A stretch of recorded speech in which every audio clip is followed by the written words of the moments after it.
আসসালামু আলাইকুম। গর্ভধারণ, গর্ভাবস্থা, মাতৃত্ব ও শিশু লালন পালনের সকল প্রশ্নের উত্তর জানতে আমাদের চ্যানেলটি সাবস্ক্রাইব করুন।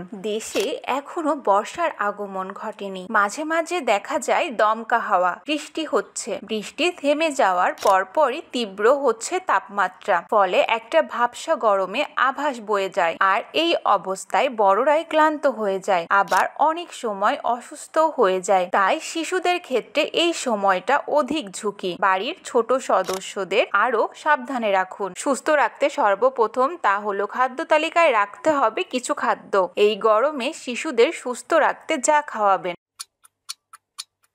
1. ডাবের জল। গরমে শরীরের যত্ন নিতে ডাবের জল খুবই উপকারী। প্রচণ্ড গরমে শিশুর প্রতিদিন খাদ্য তালিকায় অবশ্যই রাখুন এই পানীয়। শরীর আর্দ্র রাখার পাশাপাশি বিভিন্ন সংক্রমণ জাতীয় রোগবালাই থেকে শিশুকে দূরে রাখবে। 2.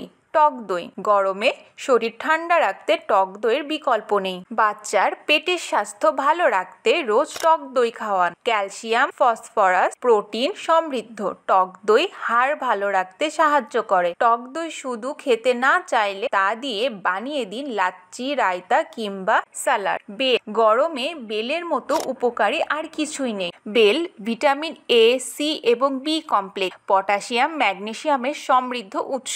অনেক শিশুই বেল খেতে চায় না। বাচ্চাদের যাতে পছন্দ হয় এমন কোনো উপকরণ দিয়ে বেলের শরবত বানিয়ে দিতে পারে। ভিটামিন সি থাকায় বেলের ভিতর থেকে প্রতিরোধ শক্তি গড়ে তুলতে সক্ষম। 4. তাজা মৌসুমী ফল। গরমে তরলের চাহিদা ও ভিটামিন মিনারেল দৈনিক চাহিদা পূরণে ফল দারুণ সাহায্য করে। এছাড়া রোগ প্রতিরোধ ও সংক্রমণের বিরুদ্ধেও ফল অনেক কার্যকর। তাই এই সময় তরমুজ, বাঙ্গি, আম, লিচু ইত্যাদি ফল শিশুদের জন্য বেশ উপকারী। তবে একবারই খালি পেটে ফল খাওয়াবেন না। আজকে এই পর্যন্তই। পরবর্তীতে আরো কিছু গুরুত্বপূর্ণ বিষয় নিয়ে আলোচনা করব।